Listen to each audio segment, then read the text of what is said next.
Should I wait until you hit record? Okay, we're recording now. Awesome, cool. Well, good evening, everyone. As Adrian said, I'm Uta McKelvy. I'm the extension specialist for plant diseases. So if you have ever any issues with your field crops, which hopefully you never do, but just in case, I would be a good person to talk to. And so, in fact, that is what Adrian invited me to talk to you about today. My apologies that I can't be with you in person tonight. I will admit I'm a bit of a city slicker, so I'm getting all nervous about driving in winter conditions. So I prefer to stay safe and secure in my office, but don't hold this against me. I will come and visit you in the summer, hopefully.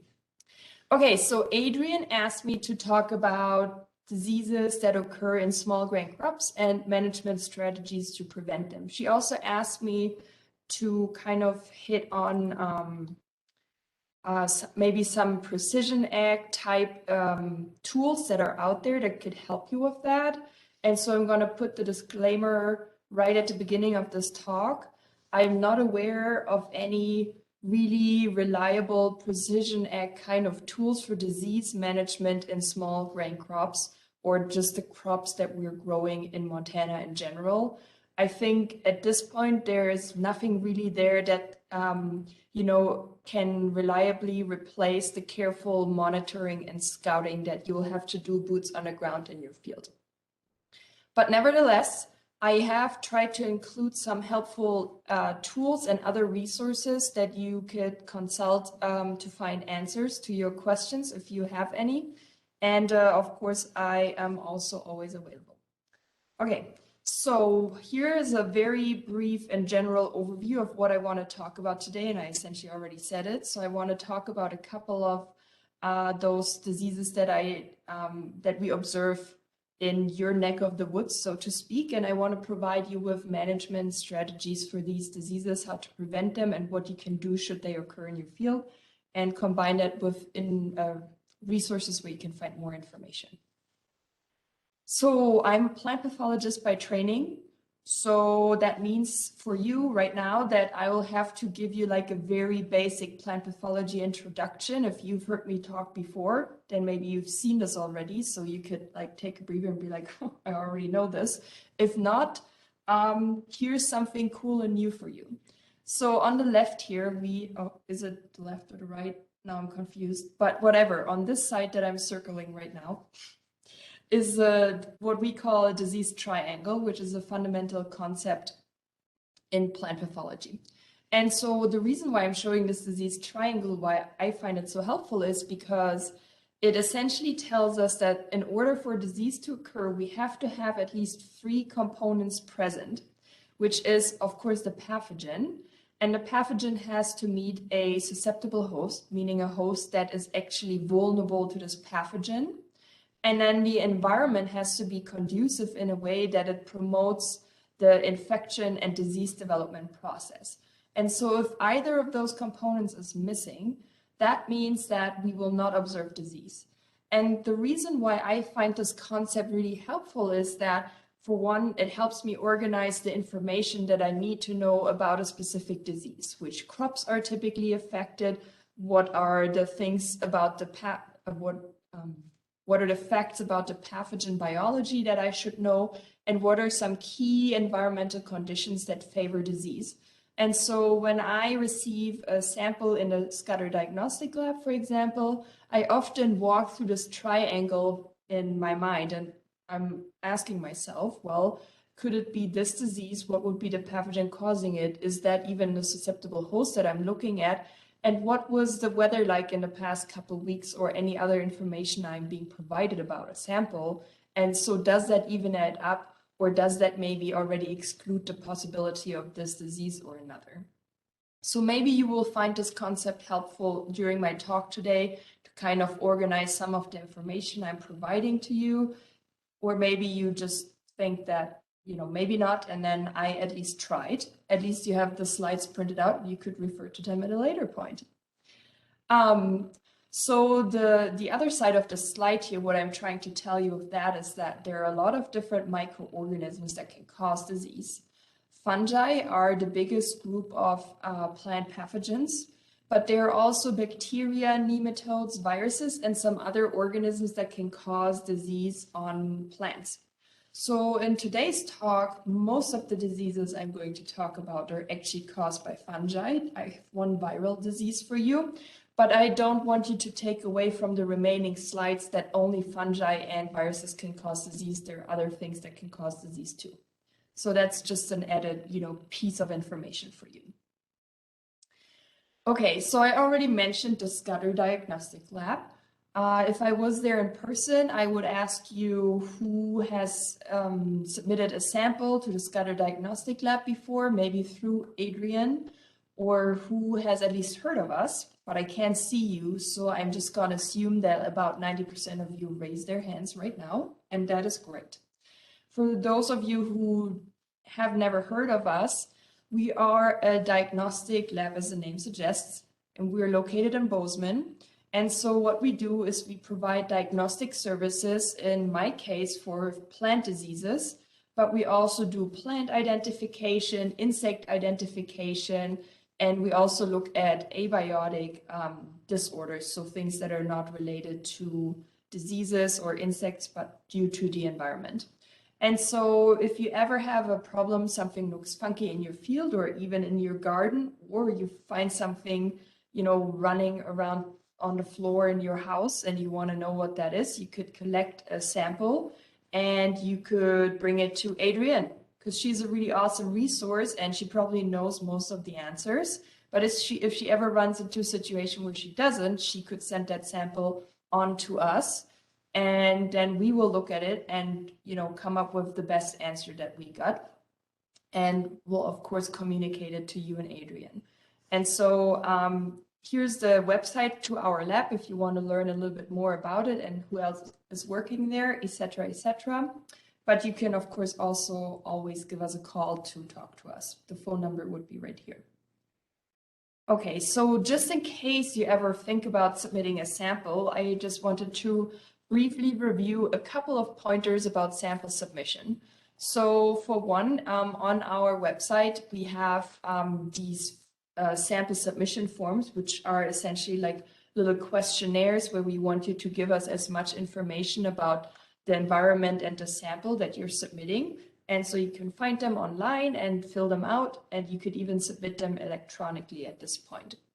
Then one important thing about submitting a sample for diagnoses is that we need a good quality sample. So you want to send us a plant that, if it was a disease, which is my specialty, if it was a disease or if it was a plant, you want to send us a sample, where the plant is, alive when you send it in, and you want to send a whole plant sample, so including the roots, and you want to give us as much information as possible on that submission form, because we are unfortunately not there, boots on the ground, so we don't see what you're seeing. So the more information you give us, the better idea we have of what might be going on. And so something else that's super helpful is sending pictures. And so these pictures could be like a landscape view of, for example, your field that kind of shows the areas in the field where the problem is occurring. Maybe you notice a certain kind of pattern in the field where these symptoms are occurring. Taking pictures of that would be awesome.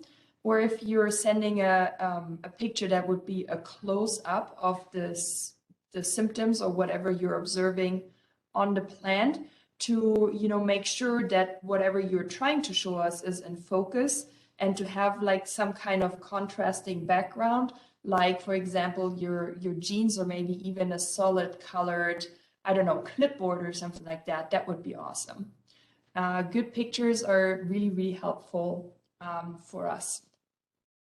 Okay, this is just a very brief reminder that I do like to receive plants that have the roots attached, but ideally you want to package the plants in a way that the roots and the soil attached to the roots is separated from the above ground plant parts. Because shipping in Montana, takes usually 2 days at least. And so we don't want, the soil to get on the leaves, and then whatever lives in the soil to infect the leaves and, cause symptoms that you didn't even see in the field and aren't concerned about at all. But all these things Adrienne knows a lot about, so she could advise you on that and help you with that. So I'm not going to go into a whole lot of detail right here. Instead, I'm going to start talking about what I do best, which is diseases.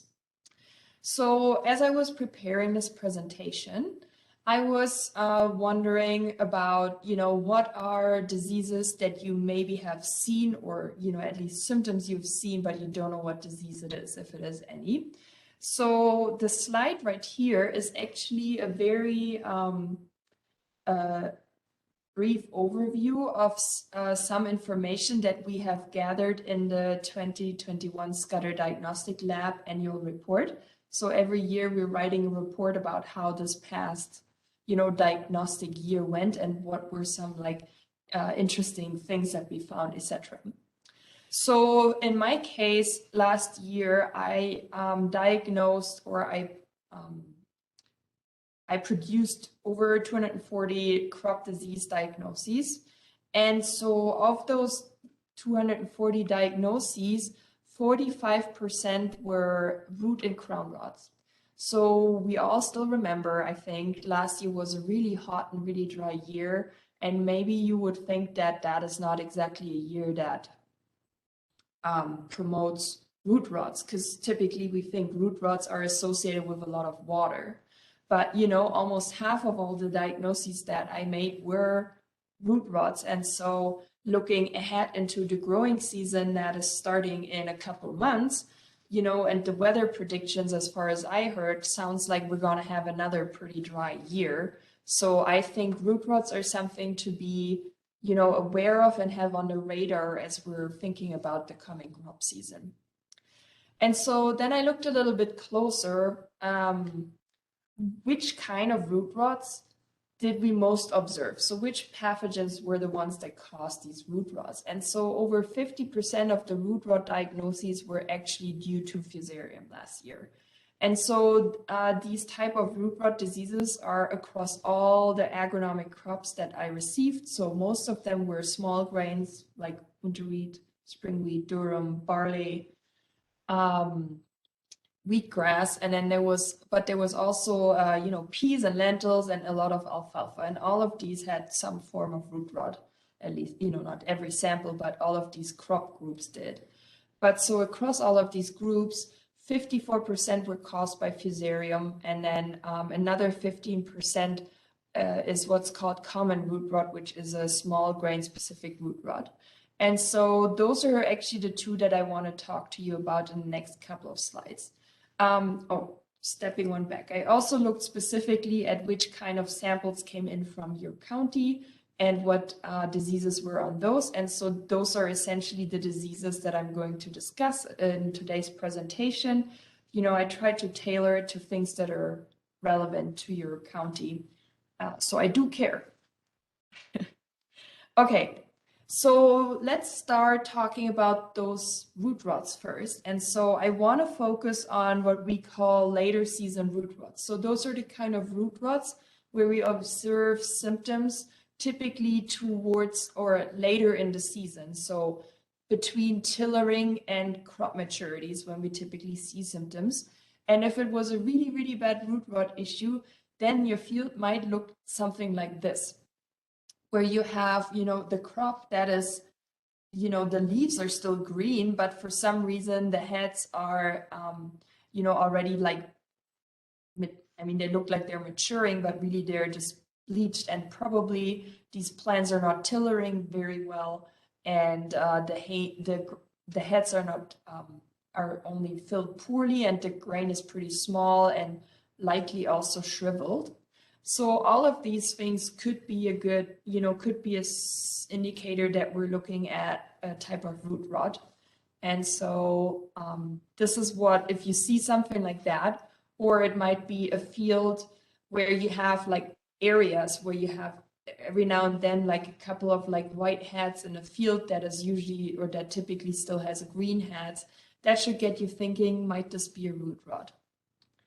And so I always recommend when you see something like that, even if it's above ground, especially if it affects the head, it's always a good idea to have a look at the base of the plant and even at the roots of the plant. Just so you can examine if there's any symptoms that would suggest we're looking at a root rot. And so talking about the first kind of root rot, common root rot, this is what you would observe at the base of your plant. So here in this image, the first internode above ground might show these brown streaks. They're not shiny, they're just brown, like light to dark brown, and they typically don't extend past this first internode right here. So that is one thing that you might observe that makes you think, could this be root rot? Is it maybe common root rot? What is really significant about common root rot is that very often the subcrown internode, which is that tissue or the part of the plant that forms between where the seed lies and then where the crown forms, that is very evenly discolored in a dark brown, coffee brown, chocolate brown kind of color. So this is something that I'm looking for when I evaluate plant samples that I think might have a root rot issue. It's what we call a diagnostic symptom. So common root rot was actually, or we observed that quite frequently last year. And I think one of the reasons for that is that common root rot really starts picking up and, inflicting damage on your crop when your crop is already stressed. And these kind of stresses could be water stress, so water limitations oftentimes, temperature stress, too hot, too cold, nutrient stress, insect injury, like just anything that makes your plant, already a little bit weak. What is really tricky about common root rot is that it has the pathogen that causes that, which is, called by Polaris Sorkinana. The pathogen names are always under the disease title. I probably should mention that.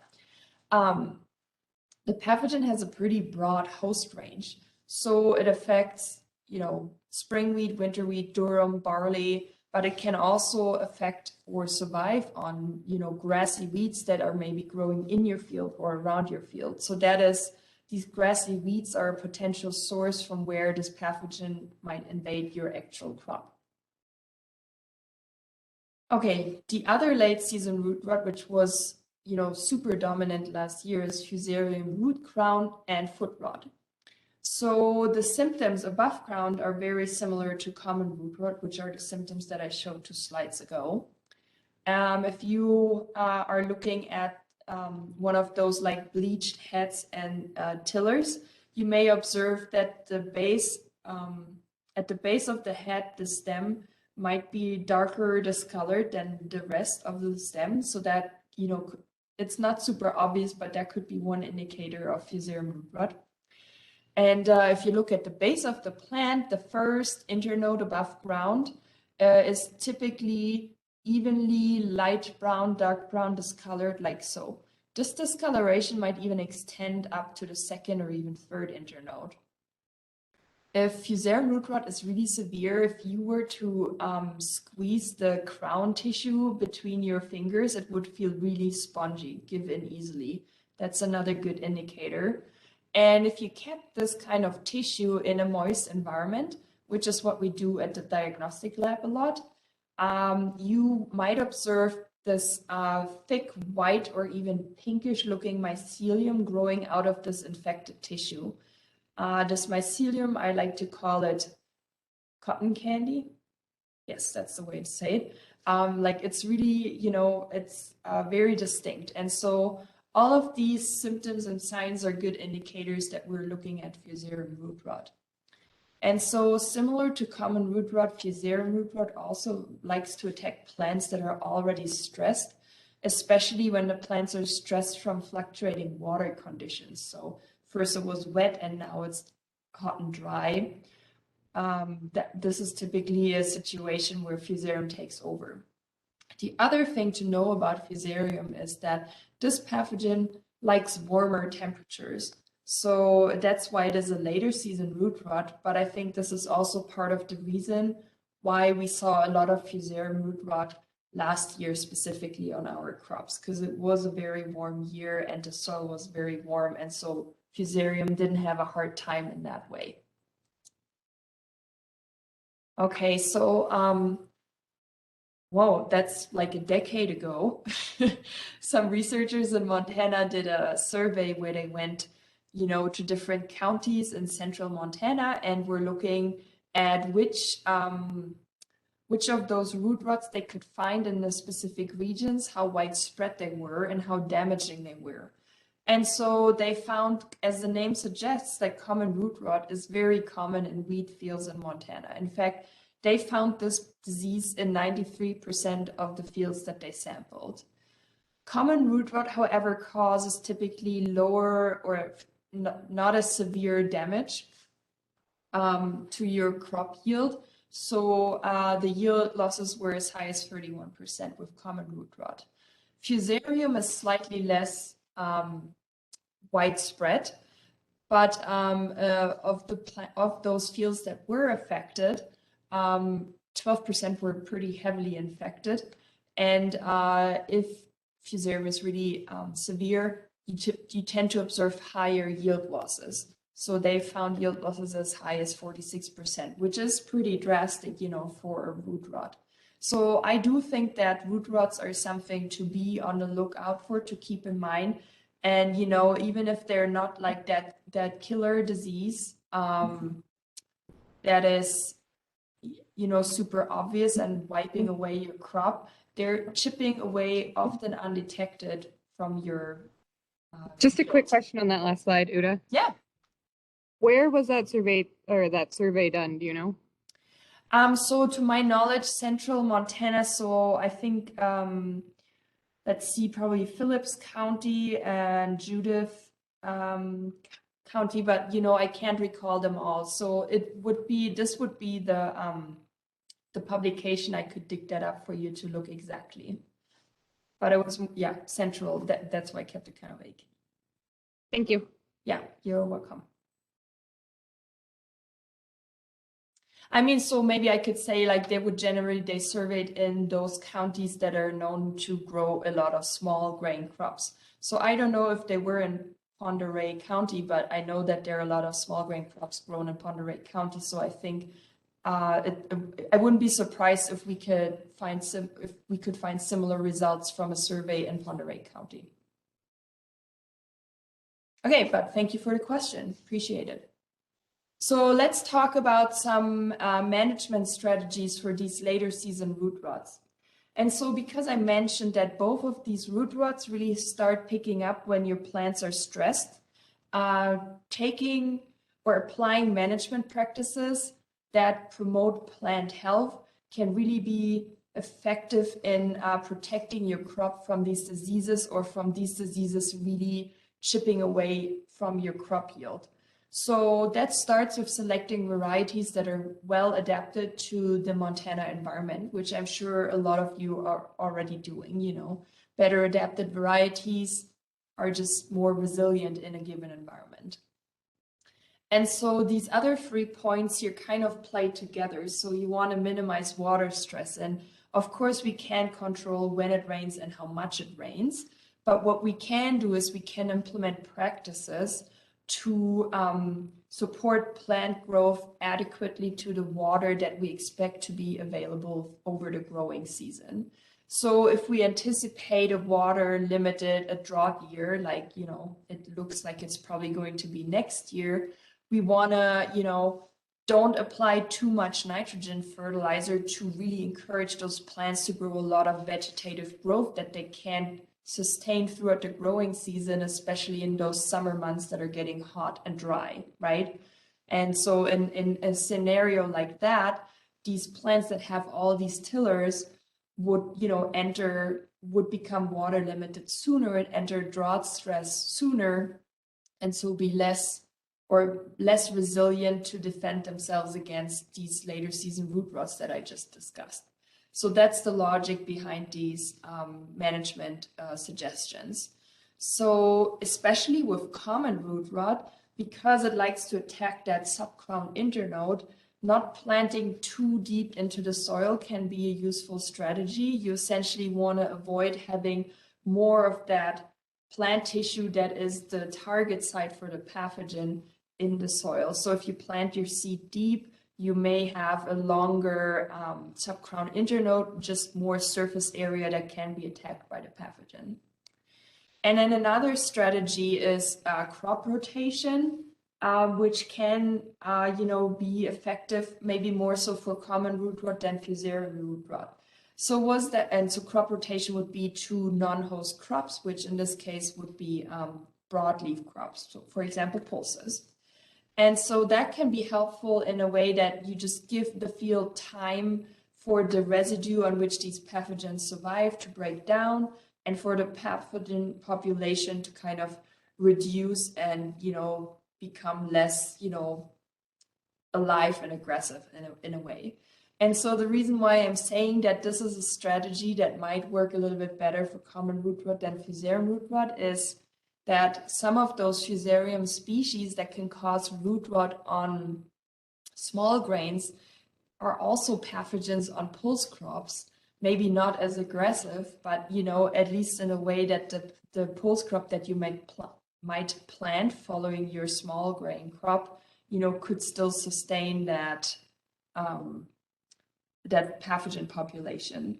So in that sense, these root rots are really tricky to manage, really. Another strategy that you can apply to protect your crops from an early attack by these diseases are seed treatments.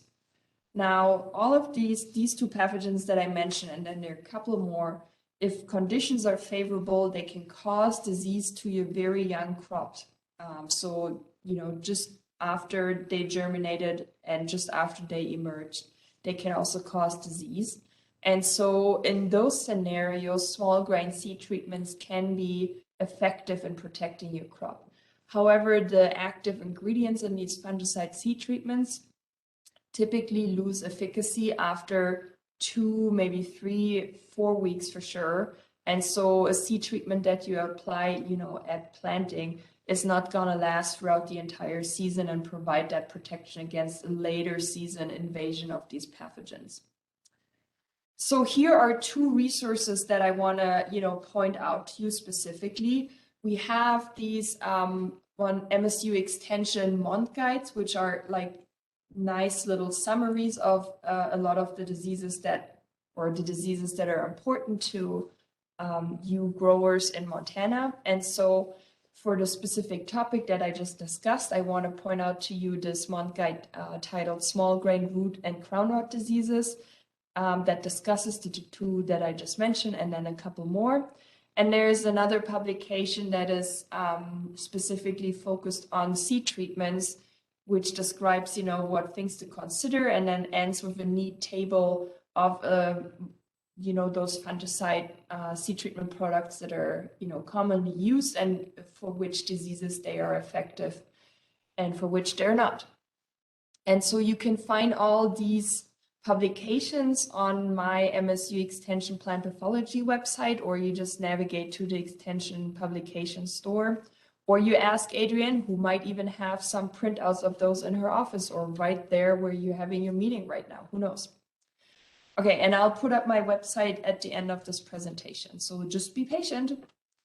Okay, maybe now is a good time to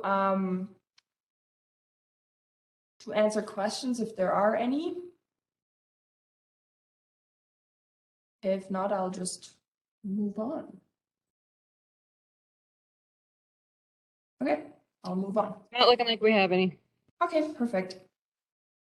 All right, so looking at the samples that I received last year from Pondera, and I hope I'm saying this right. I'm trying to be mindful, but you're probably all chuckling over there. It's like, what is she talking about? Your county. There were a couple of samples that came in with foliar diseases, which I do like those a lot. So I thought I'd talk about some foliar diseases that you might observe in your field. And here they are. So there are all these diseases that we call leaf spots or leaf blotch diseases, and we could almost call them a complex, you know. They have a lot of similarities, but they also have some differences. And so I try to focus here on pictures to really, you know, maybe bring out some of those differences optically that you might be able to discern. So the first disease I want to mention is called tan spot. We also call it yellow leaf spot. And so this is a disease that can affect both, you know, all the wheats and also barley. In fact, all of these diseases right here are, you know, can be an issue on both wheat and barley. And so all of these diseases too are residue borne. So the pathogens can survive in the residue. So if you have these rotations that are cereal heavy, you may build up this pathogen population in the residue, and from there the pathogen attacks your crop. These diseases can also be seed-borne, so that you could introduce them in your field on the seed, or, you know, that's how they make it from one season to the next. Okay, so tan spot, yellow leaf spot, is the one here on the left. And so typically this disease causes these lens-shaped lesions or eye-shaped lesions. And very distinctly, they have this yellow halo or yellow margin around them, which gives them the name yellow leaf spot. These lesions, if the conditions are favorable, which in this case means a lot of moisture, high humidity, so if it was a year with frequent rain, which, you know, when have we seen that last? Or if you're growing irrigated crops, those are probably environments more prone to these kind of diseases. These repeat or high humidity, repeated rain events essentially encourage the pathogen to produce spores, which are then splashed by raindrops or irrigation water dropping onto the canopy and splashing away, and the spores are captured in those water drops and splashing onto new leaves, and there they infect again.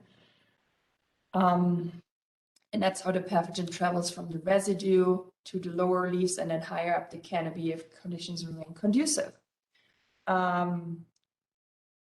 Okay, so Staganospora leaf blotch also has these yellow margins, but they're not as significant. The lesions are more irregular shaped, and they're more like gray or brownish. I don't know. Those are nuances. I think that's not super helpful. So in all honesty, I think between tan spot and Staganospora, it's really hard to discern. One thing that you might observe with Staganospora is that if the environment is wet, it will produce these fruiting bodies in these lesions that are kind of brown, and you know, if you had a hand lens, you could see those fruiting bodies, and that might be a good indicator. The last one that I want to mention here is Septoria Triticy blotch. And so that typically doesn't have these yellow margins, and the lesions are typically limited by the leaf veins, so they might have more of a rectangular shape. And what is really characteristic about Septoria is that it grows these black fruiting bodies in the lesions. So the lesions, which is not shown in this picture here, but they might look like somebody dusted the leaf and the lesions with pepper, you know, like ground black pepper. So it looks kind of speckled. So that's a good indicator to look for. So tan spot and Staganospora like warmer temperatures, or I guess moderate temperatures, 68 to 75 degree Fahrenheit. Septoria like slightly cooler temperatures. So Septoria is a leaf spot disease that you might observe you know, sooner in the growing season, or if it's a cooler year, that would be one to observe. And so the pictures down here, what I'm trying to tell you is that if conditions are conducive, meaning they remain humid and don't become too hot, all of these foliar diseases can also affect your weed heads, or, you know, just the heads of your grain crops and the grain. And so in the case of tan spot, that would be called red smudge. And, that's why we call Staganospora actually leaf and gloom blotch. So you would have these like brown discolorations on the head.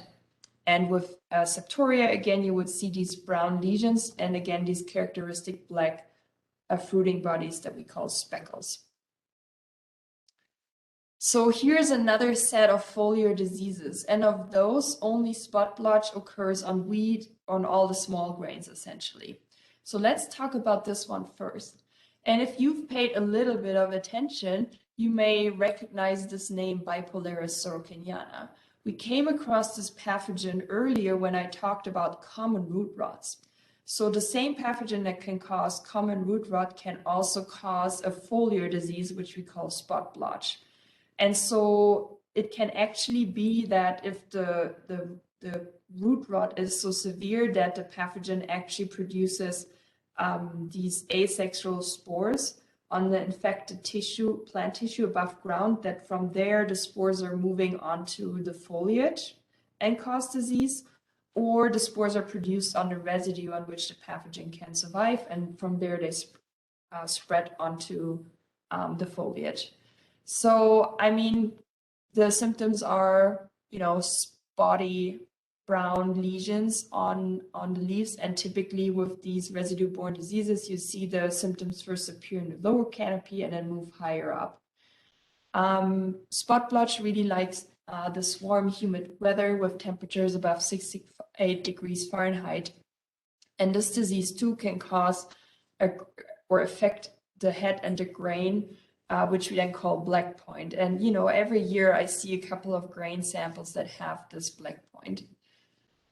Okay, the other two, which, I've really grown fond of them last year because I'm weird that way, but also because I think they're really cool and pretty looking, are foliar diseases that affect barley only. And all of these there were samples from Pondera County that had these diseases. So that's why I especially included them here. So one of those foliar diseases is called net blotch, and there are actually two forms of the disease, and they're shown here in this picture. And it's kind of weird because it's net blotch, and this actually looks like a net, right? We have these like stripy brown lesions that are branching, and you could really see how it forms this net pattern. So this is the net form of net blotch. And then there is this other version that is the spot form of net blotch, which, I mean, in all honesty, looks a lot like spot blotch. And so I can't, just looking at the leaves, I can't tell the difference. So I need to have a close look at these leaves to look for more indicators to be able to discern. And then the other disease that I find really interesting is called scald. And so it creates these like tan lesions with this dark brown margin, which just, I think it looks really pretty. And that was, on samples that we received from Pondera 2 last year. So I wanted to include that here. So the temperatures that favor net blotch and scald are, in the 60s. So if it goes warmer than, 70 Fahrenheit, those conditions typically don't favor the disease. All of these are favored by humidity. So irrigation or rain events can, promote these diseases. Okay, so let's talk about managing these diseases. So because all of them are residue-borne, rotating away from cereals just to give some time for these pathogens that are residing on the residue to, expire and the population to kind of decrease can be really effective strategy in just reducing the risk of this disease. There are also varieties available that have resistance to one or several of those foliar diseases. So if you have a reoccurring problem of tan spot, for example, or Septoria in your field, you might want to look into which Montana adapted varieties have resistance or good tolerance against these diseases. Humidity is a big environmental factor that promotes these diseases. So if you can reduce humidity, especially if you're irrigating, just adapting your irrigation schedule a little bit can be really helpful. And if that fits into your production practice, applying some tillage to help break down that residue faster on which these pathogens survive can really, just help lower the population and lower the risk. Because all of these diseases can be seed transmitted, you want to make sure that you're using high quality seed that is ideally disease free. So you're not, causing these early infections of your young plants, and you're not running the risk of introducing a pathogen that wasn't in your field before into the field with the seed. If you want to learn more details about these diseases, we have a month guide on those too, which is kind of snapshot here, and you can also find it on my MSU Extension website, which is why I put the link here in the bottom. So I want to use the remaining minutes to talk about fungicide use, because one strategy to control these foliar diseases is to use fungicides. But, the current market situation with herbicides and fungicides becoming more pricey due to the, let's not talk about this, but, prices go up, and then we have to consider the commodity prices as well. And so people have looked at when is it economic to apply fungicide, and do we always need to apply fungicides to control foliar diseases? So this is what I want to show you here. So this information is from a study that was published in 2018. And so what they did is they did kind of what we call like meta-analyses, where they were looking, conducting field trials in many locations to get like a really big number of data points essentially. And so they were asking, if you apply fungicide, in this case at an early stage, so weeks 2 to 3, so at the early tillering stage, do we observe a yield benefit that would justify the application of the fungicide? So application of a fungicide at this early crop development stage would target residue-borne diseases, such as the ones that I just discussed, the foliar diseases. And so the data here are shown over 32 trials in both spring wheat and winter wheat. And so they applied fungicide regardless of whether there was disease in the field or not. So in 72% of the trials, they observed a positive yield response, meaning that where fungicide was applied, the yield was higher than in the field or in the area of the field where fungicide wasn't applied. But the question is not only do we see a yield gain, but does the yield gain offset the costs of applying a fungicide, right? And so that's what they did here. So they looked at the y-axis here shows the difference between the fungicide application treatment and the control. And then they estimated they estimated the return at different costs of application. Okay, so that's the cross and the diamond and the triangle. And so on the right side here, we have the net revenue from that application. And so they estimated that for a wheat price of 22 cents per kilogram of wheat. And so they sorted it by, by size or order.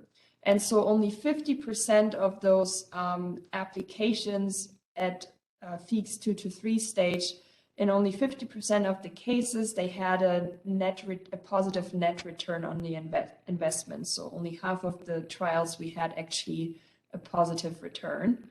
And for the break-even yield response was 70.6 kilograms per hectare, which I apologize for the metrics.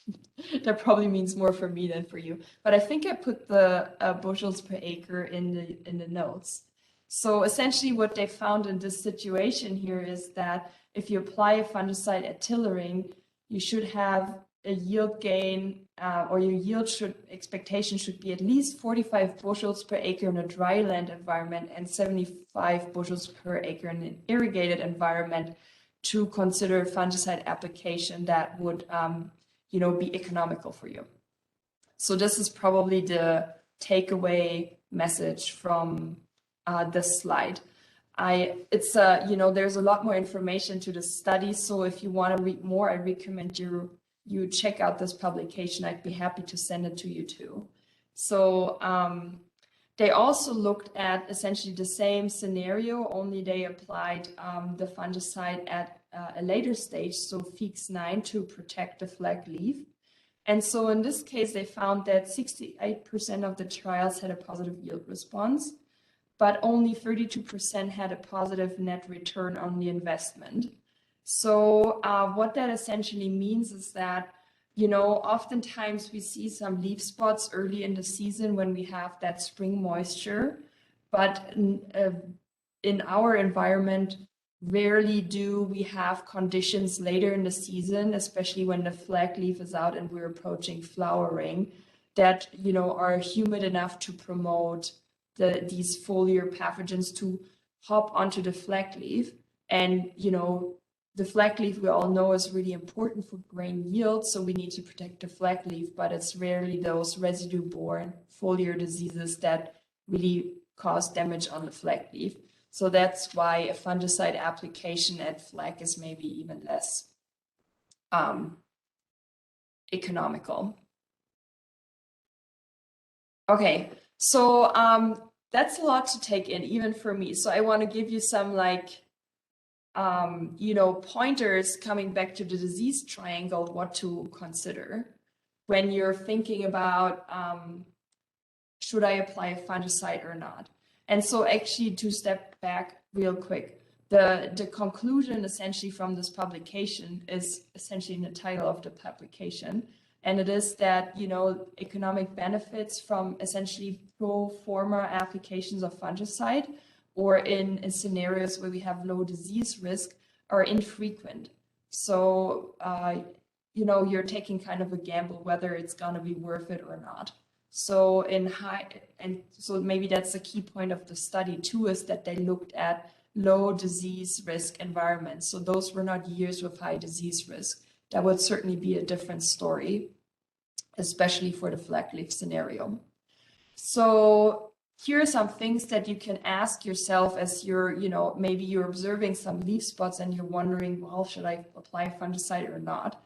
And here's where we come back to the disease triangle. So the question is, for example, what disease do I think it is? What do I know about the pathogen? For example, if it is a cold weather pathogen, but we're already in these warm temperatures, then we don't really expect that the pathogen will cause a lot of disease. What variety or crop have you planted? Is the crop susceptible to the disease? Or what do you know about the variety? Maybe it's resistant or tolerant to this disease. And even if you see some disease, you don't really expect that to have an impact on your yield.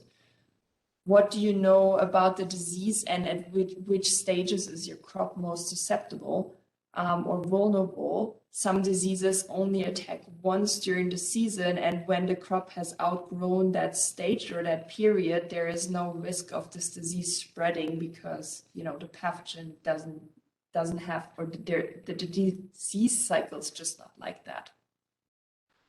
And, what is the environment looking like, and what does it seem to look like in the next couple of weeks? Are we having rain in the forecast, or does it look like there is not going to be any moisture that would promote fungal pathogens from spreading? And, how much residue do you have where the pathogen in the foliar case comes from? So all these things are, questions you could ask yourself to kind of make a judgment call. And when it comes to the question specifically of, is a fungicide application economical or not, they developed a tool which is called an interactive graph for fungicide decisions, which you can find, on MSU Extension websites. Maybe the easiest way, so you are not bombarded with a bunch of websites today, is to navigate through the Plant Pathology Extension website. And so you can use this tool. You can adjust the cost of fungicide application, drive down, and the yield gain you expect from a fungicide application, and then essentially look at which wheat price would a certain fungicide application be economical. So I think this is a neat tool that kind of takes a lot of the information from that study and turns it into a more, or like does a lot of the math behind the scenes, and you're just seeing a more straightforward outcome. And so in this scenario here, I put down a fungicide application cost of $15 an acre, and kept the standard values of 2.2 bushels acre drive down cost, and then an expected yield gain of 4.2 bushels per acre. So in this scenario, we would have to, let's see, observe, oh, actually I checked what the wheat price was yesterday, and it was 7.86 bushels per acre. So we would have to have a fungicide application cost of $15 or lower per acre to be economical with our fungicide application, or, if we had a higher yield gain, for example, So I think this is a neat tool that maybe you want to check that out and play around with that. And the other thing I wanted to point out is that we have a publication, extension publication, that talks about fungicide use in field crops, that, just talks about fungicides in general, but also about the economics. And if you want to have an overview of which fungicides are effective for which diseases that we commonly observe on wheat, there is a table also available at the Plant Pathology Extension website that you could check out. And I know there are a lot more slides in your handout. Don't worry, I'm going to stop talking here pretty soon, but I want to point this thing out. So this is a research project that I am working on. It's called the National Predictive Modeling Tool Initiative. And Montana is participating in this initiative, and many other wheat growing states across the US, which are here in this map. And so our goal is to develop predictive models that help anticipate foliar disease risk and help growers like you make management decisions. For example, should I apply a fungicide, and when should I apply a fungicide? So this initiative is very young. We've only completed our first field season for the wheat focus of this group. But what we're doing is we have these trials at this point, mostly in the Bozeman area. And so we plant different varieties of wheat, and we look at disease development there. We look at the role of residue in disease risk, and we also have these fancy looking spore traps that are sucking in air and filtering out the particles that are floating in the air, because we're trying to understand, when do these pathogens in form of spores occur in the air, and under which conditions do they actually cause disease.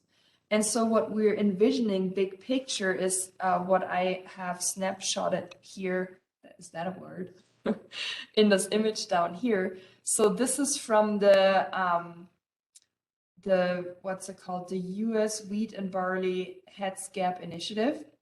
And so they had, our project is very similar, only we're focusing on foliar diseases and they focus on heads gap.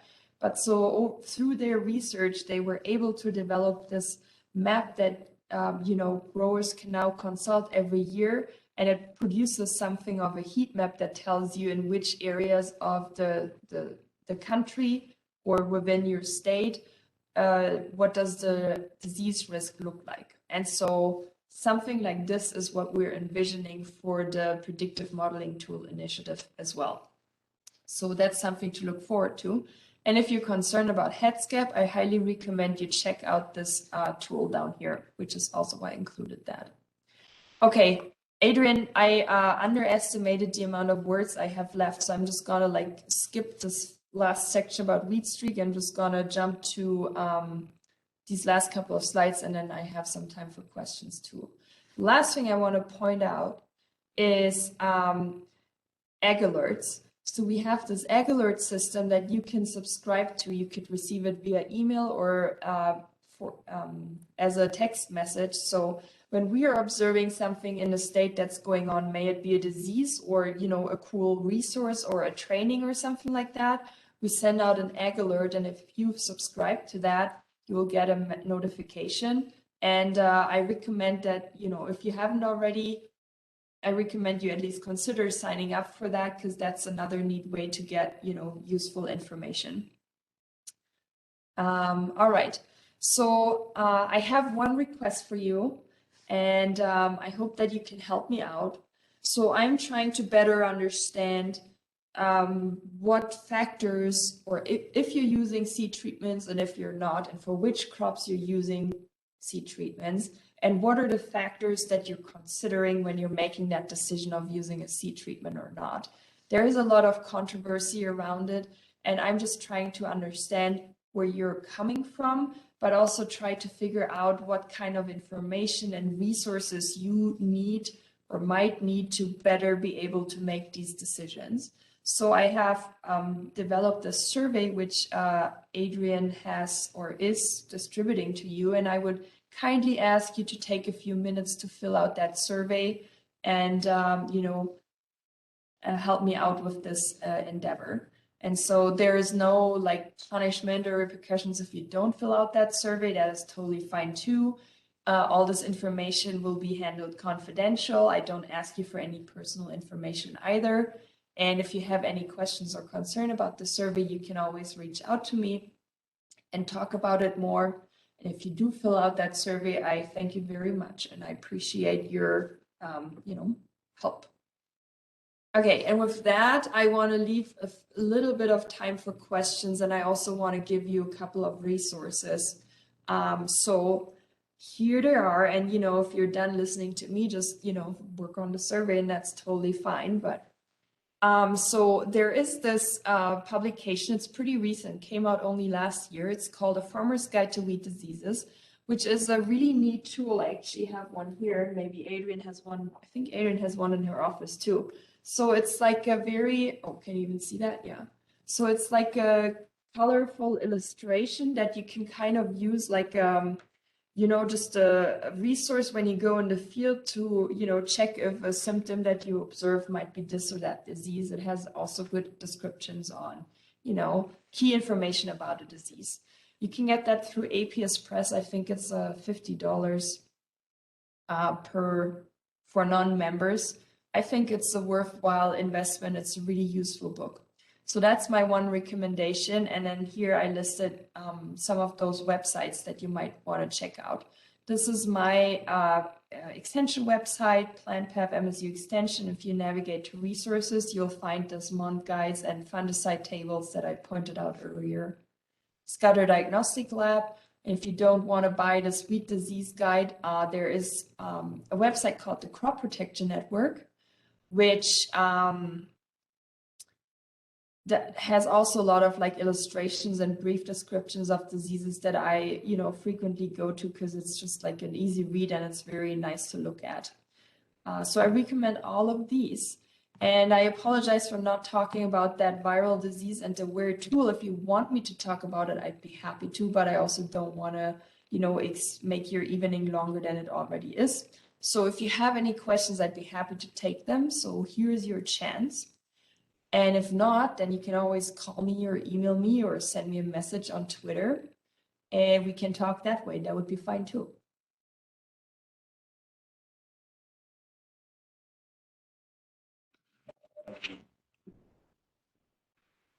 So which stage of the plant when it's growing is the most vulnerable? For what? To any disease? Any disease or pest? Well, there is no, that's gonna be it depends kind of answer. There is unfortunately no like one size fits all kind of answer. It really depends. So for root rots, there are some that are attacking plants at the early stage. I didn't talk about them today specifically. They're called early season root rots, and the most vulnerable stages are the seedling stages.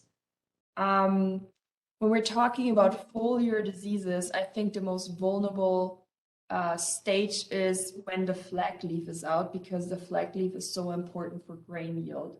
So if that disease is in the environment and the environment is conducive to create disease and your flag leaf is out, that's where you want to be on high alert and consider, fungicide applications if it is a fungal disease or other management strategies. Maybe that's a good blanket or a fairly generalized answer to that. But, you know, if you have a concern about a specific disease, you know, I would like to hear it, and then I could probably give you a more detailed answer.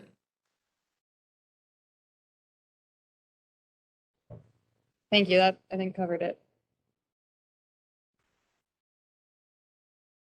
Anything else? Okay, it doesn't look like we have any more questions. Cool. Well, if they come up, you know, as you lay in bed and you're thinking about all the things I said today, and, you know, write it down on your little notebook that you have on your bedside table, and then send me an email tomorrow. That'd be great. I love to talk about diseases. Perfect. Thank you, Uta. And thanks for joining us online and here in person as well. Yes, thank you. And I hope to see you around.